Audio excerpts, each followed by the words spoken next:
ஆண்டவராகிய இயேசு கிறிஸ்துவின் விலையேறப்பட்ட நாமத்தினாலே கர்த்தருடைய ஆவியானவர்களுக்கு கொடுத்ததான ஏஜே பவர் மினிஸ்ட்ரி ஊழியத்தின் சார்பில் அன்பினால் வாழ்த்துக்களை தெரிவித்துக் கொள்கிறேன். எப்படி இருக்கிறீர்கள்?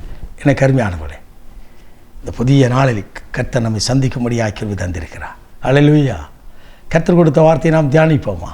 தொடக்க நூல் புத்தகம், ஆதியாகமம் புத்தகம் 3ஆம் அதிகாரம் 9வது இறை வார்த்தை. நீ எங்கே இருக்கிறாய்? ஆதாமை பார்த்து கர்த்தர் கேட்டார். இன்றைக்கு உங்களையும் என்னையும் பார்த்து கேட்கிறார். எந்த இடத்துல இருக்கிறீங்க? தேவனுக்கு முன்னதாக நிற்கிங்களா? ஒவ்வொரு நாளும் தேவ சமூகத்தில் நின்றவன். தேவன் ஏதேன் தோட்டத்தில் விளாவிக் கொண்டிருந்தபோது அவரோடு கூட பேசினவன். இன்றைக்கு கர்த்தர் வந்து அழைக்கிறார். ஆதாமே, நீ எங்கே இருக்கிறாய்? உங்களை பேர் சொல்லி அழைத்த தேவன், தாயின் கருவிலை நீ உருவாக முன்னதாய் அழைக்கிற தேவன் அவர். அல்லேலூயா. அழைக்கிறார். எதற்கு அழைக்கிறார்? அபிஷேகம் பண்ண. எதற்கு அழைக்கிறார்? உன்னோடு பேச. எதற்கு அழைக்கிறார்? உன் குறைகளை கேட்க. எதற்கு அழைக்கிறார்? உன் கண்ணீரை துடைக்க. இந்த ஆதாம் தவறு பண்ணி விட்டு ஒளிந்து கொண்டிருந்து பேசினார். நீங்களும் நானும் எப்படி இருக்கின்றோம்? ஒவ்வொரு நாளும் ஜெபம் பண்ண, இப்போ சில நாட்கள் ஜெபிக்க முடியலையே. ஒவ்வொரு நாளும் வேதம் வாசித்த, இன்னைக்கு வேதம் வாசிக்கிற ஒரு நற்செய்தி கூட்டத்துக்கு போனோம்னா, ஒரு ஜெப கூட்டத்துக்கு போனோம்னா 2 நாள் 3 நாள் 1 வாரம் ஜெபிக்கிறோம். ஆனால் இப்போ ஜெபிக்க முடியலை. குறைகள் இருக்கும். அந்த குறைகள் மத்தியிலே தேவனுடைய பிரசன்னம் இறங்கும் என்று சொன்னால் குறைகளெல்லாம் நிறைவாகும். அல்லேலூயா. தேவன் இறங்கி வந்து ஏதேன் தோட்டத்தில் இறங்கி வந்து கூப்பிடுகிறார், அழைக்கின்றார். இப்போ நீங்கள் ஒவ்வொரு நாளும் ஜெபம் பண்ணிங்கன்னா உங்கள் வீட்டுக்கு ஆண்டவர் வந்து உங்களை பார்க்கும்படியாக வருவாரா, வரமாட்டாரா? நிச்சயம் வருவார். நிச்சயம் வருவார். எனக்கு அருமையானவங்களே, ஆதாம் தவறு பண்ணிவிட்டு தேவ சமூகத்தை இழந்து நிற்கிறார். கொஞ்சம் யோசித்து பாருங்கள். தெய்வம் இறங்கி வந்து பெயர் சொல்லி அழைக்கிறார். அவரோடு பேசும்படியா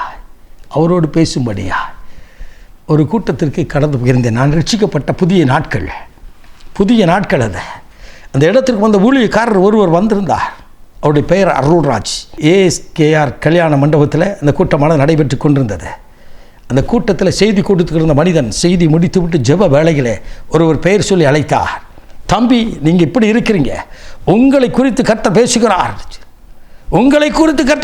நீ எங்கே இருக்கிறாய்? அவன் கதறி அழுது முன்னதாக வந்து தன்னை அர்ப்பணித்து அழுது கதறினதை அந்த கூட்டத்திலிருந்து அனைவரும் பார்த்தோம். லிசன், கவனிங்க. உங்களையும் என்னையும் கர்த்தர் அழைக்கிறார். எதற்காக?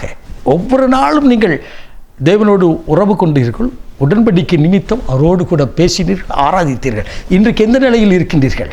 மனக்கசப்போடு, மனதுயரத்தோடு, ஏதோ ஒரு காரியத்தின் நிமித்தம்.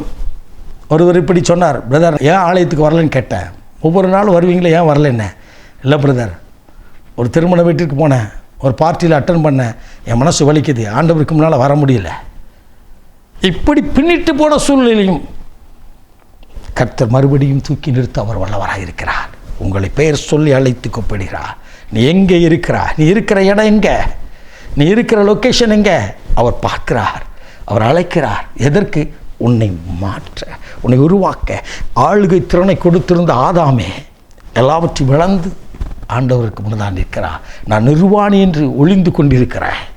எல்லாம் போச்சு. எல்லாம் ஆண்டவர் கொடுத்த அபிஷேகம், ஆண்டவர் கொடுத்த கிருபை எல்லாத்தையும் விட்டுட்டு இன்றைக்கு தான் இருந்த நிலை கூட தெரியாதபடி ஆண்டவர் அவனை வைத்திருந்தவர் இந்த அபிஷேகத்தை இழந்து நிற்கிறான். ஏதோ இழந்து நிற்கிறேன் என்று சொல்லி வந்திருக்கிறாயோ, இதை கேட்டுக்கொண்டிருக்கிறாயோ, இன்றைக்கு ஆண்டவருக்கு முன்னதான் நின்று, ஆண்டவரே என்னை உயர்த்தி ஆசீர்வதியும்.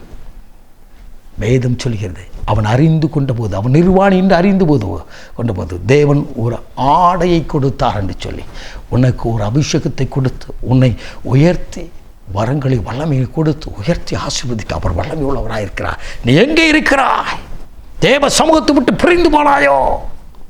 தேவனை விட்டு தூர போய் விட்டாயோ? தேவ சமூகத்தில் கதறி நின்று உனக்கு கொடுத்த இடம் எங்கே இருக்கு? ஏதேன். உனக்கு கொடுத்த இடம் எங்கே? ஆண்டவரோடு பேசுகிறேடா. அதை விட்டுவிட்டு எங்கேயோ போயிட்டு நீ அலைந்து திரிகளாக இருக்காதபடி ஆண்டவருடைய சமூகத்தில் அமர்ந்து ஆராதிக்கிறாயிரு.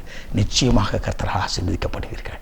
மகா பரிசுத்தமுள்ள தகப்பனே, இந்த அற்புதமான வேலைக்காய் ஸ்தோத்திரிக்கிறோம். இன்றைக்கும் என்னையும் எங்களையும் பெயர் சொல்லி அழைத்து ஆசீர்வதிக்கிற தேவன் தகப்பனே, ஆதாமை அழைக்கிறவர், என்னையும் எங்களை அறிந்திருக்கிறவர், எங்களை ஆசீர்வதித்து வழி நடத்தும்.